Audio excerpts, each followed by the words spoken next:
Hey everyone, welcome back to today's episode. In the last episode, we had a question for you. Who was Krishna Dwaipayana and why was he given that name? Krishna Dwaipayana is actually the birth name of Rishi Vyasa. It was because of his dark complexion. In Sanskrit, the word Krishna means black or dark, but it also means all attractive, and so black or dark is considered beautiful. Dwaipayana means island born. This name was given to him by his father, Rishi Parashurama, and his mother, Satyavati, because he was born on an island. Let's continue the story from last week. After Bhishma defeated Salva in battle, he returned to Hastinapura with the three princesses, Amba, Ambika, and Ambalika.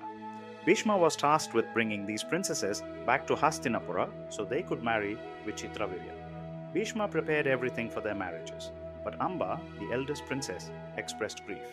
She didn't want to marry Vichitravirya because her heart belonged to another man, Salva, the king of Saubala. Amba boldly mocked Bhishma, saying that he was forcing her to marry someone against her will. She pointed out that our sacred scriptures never teach us to marry against one's wishes. She said that she had already chosen Salva as her husband in her heart. Bhishma understood the seriousness of her objection and decided to honor her wish. He sent her with an escort to Salva's kingdom. Amba went joyfully to Salva and explained what had happened. She asked him to marry her, but Salva, to her shock, rejected her proposal. He said that since Bhishma had defeated him in battle, it would be a disgrace for him to marry the woman that Bhishma had already taken away. Amba was heartbroken and returned to Hastinapura, but she still agreed to marry Vichitravirya. However, Vichitravirya too refused, as her heart already belonged to another man. Amba then went to Bhishma and asked him to marry her, but Bhishma could not break his vow of celibacy. Amba was devastated. She stayed in Hastinapura, growing bitter and angry. She tried to convince Salva to marry her again, but he still refused. Her suffering deepened, and her hatred for Bhishma, who had caused all her misery, grew stronger each day. In her despair, Amba prayed to Lord Subramanya, who appeared before her, and granted a boon. He gave her a garland of ever-fresh lotuses and told her that whoever wore the garland would become Bhishma's enemy and kill him. Amba took the garland and approached many kings and warriors, hoping one of them would wear it and kill Bhishma for her. However, none of them dared to take on such a dangerous task because Bhishma was known to be one of the strongest and most invincible warriors of his time. Desperate, Amba went to King Drupada for help, but he also refused. Heartbroken, she hung the garland at Drupada's palace gate and went away to the forest, where she met some rishis. They advised her to seek help from Parashurama, the great warrior sage. Parashurama, who already had a deep hatred for the Kshatriya warriors, agreed to help Amba. He fought Bhishma in a long and intense battle. But despite Parashurama's strength and skill, Bhishma defeated him. Parashurama finally acknowledged his defeat. Amba, consumed by grief and rage, went to the Himalayas. There, she meditated on Lord Shiva and prayed for a way to get revenge on Bhishma. Lord Shiva appeared before her and granted her a boon, that in her next life she would have the opportunity to kill Bhishma.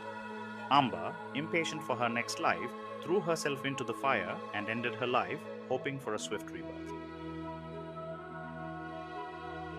Meanwhile, Vichitravirya, the king of Hastinapura, marries Ambika and Ambalika, Amba's younger sisters.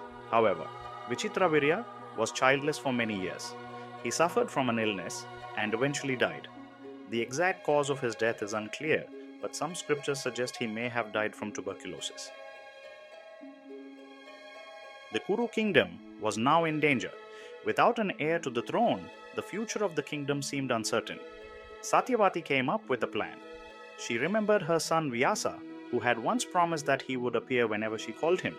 Vyasa had given this promise when he was a child, and his powers were immense. This time, however, Vyasa appeared looking very strange. He had been in an intense meditation in a cave for many years, and his appearance was terrifying. Satyavati asked Vyasa to father children with Ambika and Ambalika through a practice known as Niyoga. Niyoga was a custom in ancient times that allowed a widow to have children with a man other than her deceased husband. Vyasa agreed to his mother's request and first went to Ambika. Ambika, upon seeing Vyasa's frightening appearance, was so scared that she closed her eyes in fear. As a result, a son, Dhritarashtra, was born blind. Vyasa then approached Ambalika, who was also frightened by his appearance and turned pale. Her son, Pandu, was born pale and weak.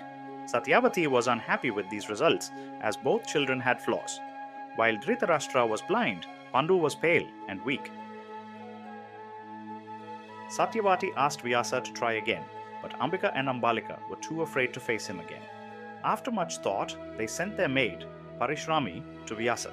Unlike the queens, Parashurama was not afraid of Vyasa and welcomed him with respect and love. Vyasa was pleased with her attitude and blessed her. He told her that she would bear a son who would be the wisest and most intelligent among all. Parashurama gave birth to a beautiful boy, Vidura, who was perfect in every way. Vidura grew up to be a great scholar and was known for his wisdom and knowledge of the sacred texts. The three brothers, Dhritarashtra, Pandu, and Vidura, grew up together in the palace of Hastinapura.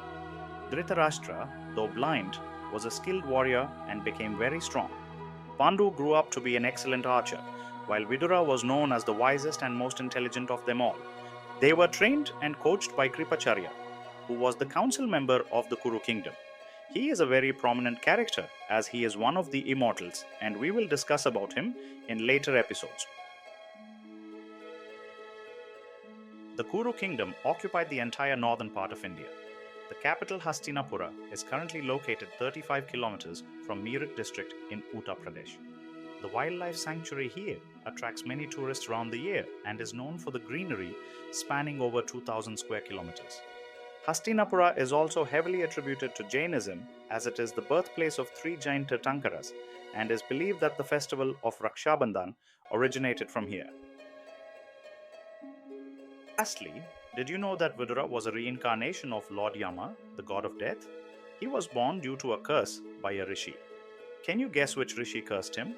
If you know, leave a comment below. If not, stay tuned for the next episode, where we will uncover the full story. Hope you enjoyed this episode. If yes, please like, share, and subscribe.